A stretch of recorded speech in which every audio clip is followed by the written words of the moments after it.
I like approaching this from the Kleinian perspective. There are the defenses that belong to the more primitive layer of the mind that Melanie Klein called the paranoid schizoid position. That's where splitting, major defense, all good, all bad, no gray areas. You're either a totally good guy wearing a white hat and riding a white horse, or you're the all bad guy with the black hat and the black horse. There is no gray area. There's nothing in between. This is a major primitive defense that we see especially in borderline personalities. People often fail to understand, however, that even though it's a primitive defense, splitting is an attainment of the mind. For Melanie Klein, splitting provides the first order and organization of the mind. And if you can't split, you're psychotic. Psychotic means a failure of splitting, a failure to achieve the basic order of the mind, so that for the psychotic person, the good object goes bad, and the bad object turns good. You can't keep them sorted out. Who's good, who's bad? I'm very confused. I'm in a very confusional state, because my good goes bad and my bad goes good. I'm in a very terrible, confused situation. The borderline can split. He's now moved beyond psychosis. He can split, but now he's in a whole lot of trouble because he's got a radically reductionist view of the world where things are all good or all bad.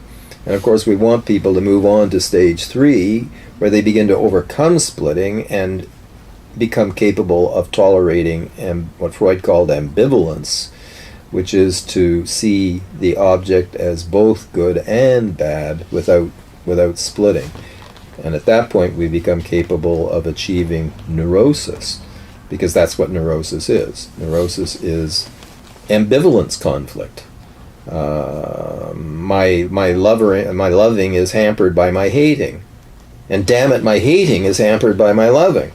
So I'm a crazy mixed up kid, and I'm full of contradictions, and I behave in contradictory ways, and that's what neurosis is. But at least my ability to be mixed up that way is a function of the degree to which I've overcome splitting and achieved ambivalence. So we have these very different levels of mental functioning, and psychodiagnosis is crucially involved very much in trying to see where the patient is in terms of these 3 categories: psychosis, borderline, neurosis. Higher level defenses, intellectualization, rationalization, isolation of thoughts. I think of that as compartmentalizing of the mind. The left hand doesn't know what the right hand is doing. Well, we could go on, and there's a lot of good literature these days on George Vaillant. Anyone who wants to read about defense mechanisms should read George Vaillant, Vaillant. He gives the whole list of defenses and the higher order and the lower order defenses. Freud focused predominantly on the Oedipal phase. How are we doing time-wise? We got another 15 minutes for this section? Yeah. Okay, well let me just carry on about Freud's predominantly Oedipal orientation. Actually, if I can borrow this pen, Freud actually did draw a line here in the unconscious. He was aware of 2 lines, or 2 levels, I should say, of the unconscious. This would be the triangular layer, which he likened to the Greco-Roman civilization. So you get that Italian town, and you dig down beneath the modern Italian city, and you find underneath ruins from the Greco-Roman civilization. But if you dig down, there's a whole other city down below that, which reflects not the triad, but the dyad. The dyad, the mother-child duality. Freud said, beneath the Greco-Roman city lies a Minoan Mycenaean city. The Minoan Mycenaean culture was worshipped female deities. the Earth Mother, the Earth Goddess. So Freud was aware that there was the existence of this, what he called pre-Oedipal layer. Now, by calling it pre, he reduces it to foreplay before the main event. The main event for Freud is the Oedipus complex. Freud is a patriarchal thinker, and he privileges the conflicts of the Oedipal layer, ages 2.5 to 5 or 6. But, you know, he is aware that this matriarchal layer existed. He said it will be the women analysts who tell us about it. And they did. Melanie Klein, Anna Freud, a whole series of other women analysts. He said he was not able to tell us much about it because for him it remained what he called a dark continent. He said material coming from there is all dark and shadowy as far as he's concerned. The way psychoanalysis comes to understand the mind is through the analysis of the patient's transference. And Freud felt quite comfortable with father transferences because that fit his gender orientation. He felt very uncomfortable when patients tried to turn him into a breast or a womb or a mother.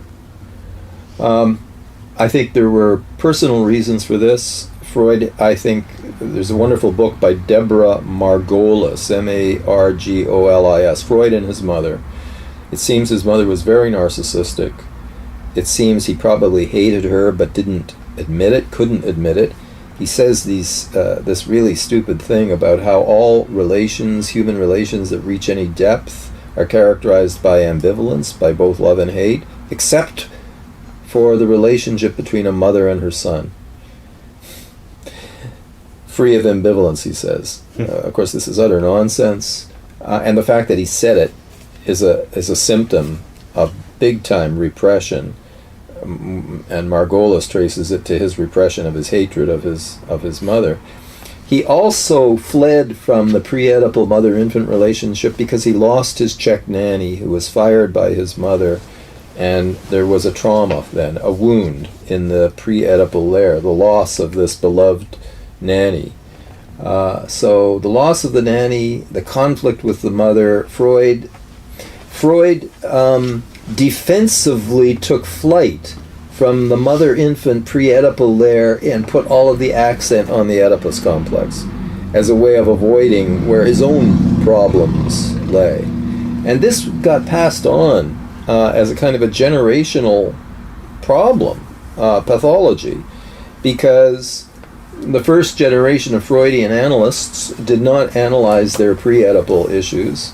They then, not having analyzed the pre-Oedipal, they passed that on and couldn't analyze the pre-Oedipal in their patients.